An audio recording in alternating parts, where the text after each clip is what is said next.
என் அன்பு குழந்தையே, உனக்கான நல்ல விஷயங்களை செய்து கொடுப்பதற்காகவே உன் தாயானவள் இன்று உன்னை தேடி வந்திருக்கின்றேன்.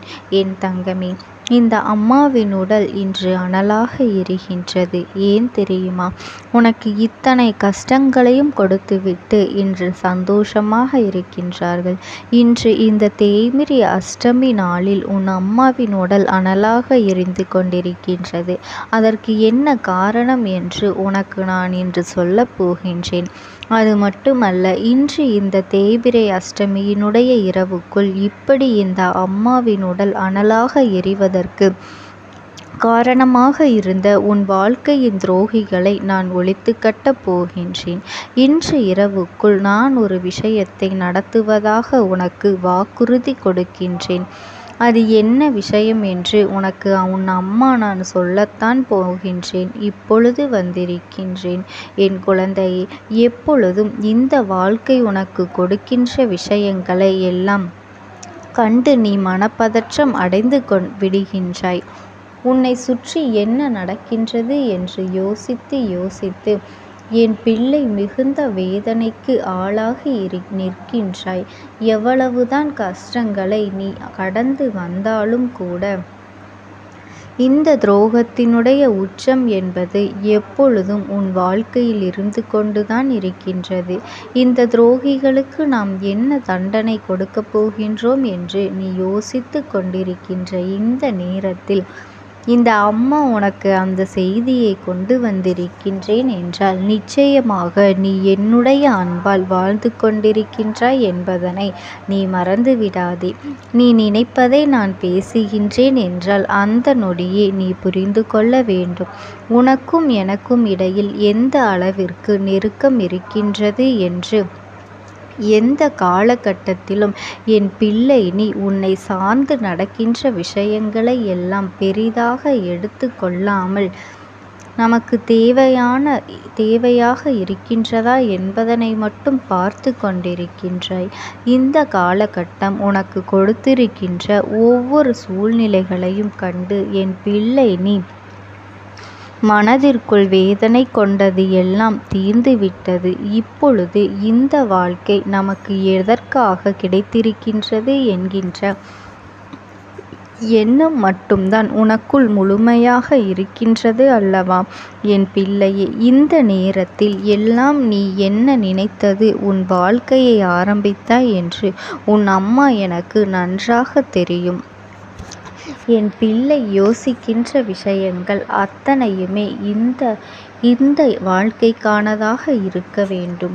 நீ யோசித்த ஒவ்வொன்றும் உன்னை வாழ வைத்திருக்க வேண்டும். ஆனால் என் குழந்தை, நீயோ இத்தனை சோதனைகளையும் இத்தனை சூழ்நிலைகளையும் கடந்து இந்த ஒரு நிலைக்கு வந்துவிட்ட பிறகும் கூட உன்னை விரட்டாமல் துரத்தி அடித்து கொண்டிருக்கின்ற இந்த துரோகம்தான் உன் அம்மாவின் உடல் இன்று அனலாக எரிவதற்கு காரணமாக இருக்கின்றது.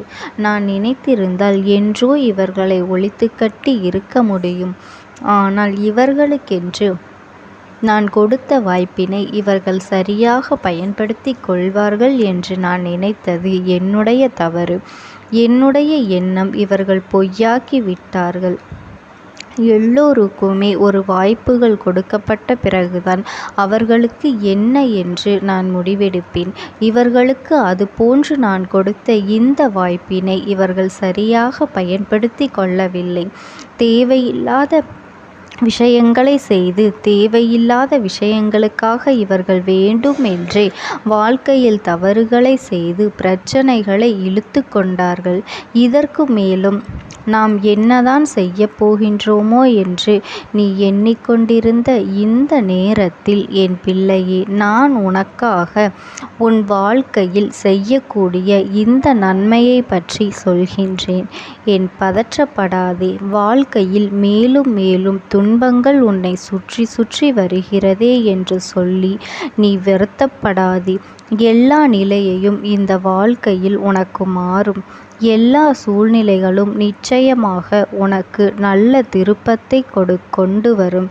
என்ன நடந்தாலும் எது வந்தாலும் அதில் உன் அம்மாவினுடைய ஆசைகள் உனக்கு நிச்சயமாக இருக்கும். நான் இருந்து உன் வாழ்க்கையில் ஒவ்வொரு விஷயங்களையும் நடத்தி கொண்டிருக்கும் பொழுது என் பிள்ளை எந்த ஒரு விஷயத்தையும் கண்டு மனமுடைந்து போய்விடக்கூடாது. எல்லாவற்றிலும் நான் உனக்கு முன் நிற்கின்றேன், உனக்கு துணையாக நிற்கின்றேன் என்பது உன் நினைவில் இருக்க வேண்டும். இந்த பிரச்சனைகள் உன்னை என்ன செய்யும் என்று நினைத்து எதையும் அவ்வளவு சாதாரணமாக நீ விட்டு விடாதே. சுற்றி வருகின்ற இவர்கள் செய்கின்ற இந்த சூழ்ச்சிகளினால் உன்னுடைய வாழ்க்கையை அழித்துவிடலாம் என்று நினைத்து விட்டார்கள் அல்லவா? ஆனால் அதற்கெல்லாம் ஒருபொழுதும் உன் அம்மா நான் இடம் கொடுக்க மாட்டேன் என்பதனை இனிமேல் நீ நிச்சயமாக தெரிந்து கொள்ள வேண்டிய காலகட்டம் வந்துவிட்டது.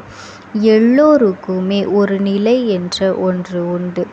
தான் நினைப்பது போலத்தான் வாழ்க்கை இருக்கும் என்று எண்ணிவிட முடியாது. சூழ்நிலைகள் மாறும் பொழுது அவரவர்களுக்கான கஷ்டங்களை அவரவர்கள் அனுபவிக்கத்தானே வேண்டும். அவரவர்களுக்கு வரக்கூடிய நிலையை அவர்கள் கண்டு நிச்சயமாக வேதனைப்படத்தான் வேண்டும். இந்த நிலையிலிருந்து என்னை காப்பாற்ற நான் நினைத்துவிட்டேன் என்றால் இந்த அம்மாவினுடைய நாட்டம் அவர்களால் நிச்சயமாக தாங்கிக் கொள்ள முடியாத விஷயமாகத்தான் இருக்கும். அதைத்தான் இன்று செய்கின்றேன். உன் வாழ்க்கையில் நான் இதை செய்ய நினைக்கின்ற இந்த நேரத்தில் என் பிள்ளை நீ எக்காரணம் கொண்டும் வருத்தப்படாதே. இந்த அம்மா ஒரு விஷயத்தில் எடுத்திருக்கின்ற முடிவு நிச்சயமாக உனக்கு நன்மையை கொடுக்கக்கூடியதாக இருக்கும் என்பதனை நீ புரிந்து நடந்து கொண்டாயானால் உன்னோடு நான் தருகின்ற எல்லாமுமே இனி உன்னை நல்ல நிலையை நோக்கி அழைத்து செல்லும் என்பதனை நீ புரிந்து கொள்வாய் என் தங்கமே. இந்த வாழ்க்கை உனக்கு தந்திருக்கின்ற அத்தனை நன்மைகளையும் நீ புரிந்து கொள்ள வேண்டிய காலகட்டம் வந்துவிட்டது. இனிமேலும் இந்த அம்மாவின் துணை நிற்கின்ற இல்லத்தில் எந்த வகையிலும் கண்ணீர் என்ற ஒன்று வீணாக கூடாது. நீ தேவைக்காக அழுவதும் தேவையில்லாத மனிதர்களுக்காக அழுவதும் வித்தியாசம் இருக்கின்றது அல்லவா? இதையெல்லாம் புரிந்து கொள்ள வேண்டும். உன் வாழ்க்கையில் இதையெல்லாம் நீ கட்டாயமாக தெரிந்து கொள்ள வேண்டும். உன்னை சுற்றி நடக்கின்ற ஒவ்வொன்றும் உன்னை எந்த நிலையில் வைத்திருக்கின்றது என்பது இன்றாவது உன் நினைவிற்கு வர வேண்டும். எதற்காக நாம் வாழ்கின்றோம் என்ற எண்ணத்தை விட்டுவிட்டு தெய்வம் நம்மை வாழ வைக்கின்றது என்கின்ற எண்ணத்தை உனக்குள் கொண்டு வர வேண்டும். இந்த அம்மா மேலும் மேலும் இந்த வாழ்க்கையை நான் உன் வசமாக்க கொடுக்கத்தான் முயற்சிகளை செய்து கொண்டிருக்கின்றேன். இந்த தாயானவளினுடைய அன்பும் ஆசீர்வாதங்களும் என் பிள்ளைக்கு என்றென்றைக்குமே முழுமையாக கிடைத்து கொண்டே இருக்கும். ஓம் சக்தி. ஓம் ஆதிபராசக்தி.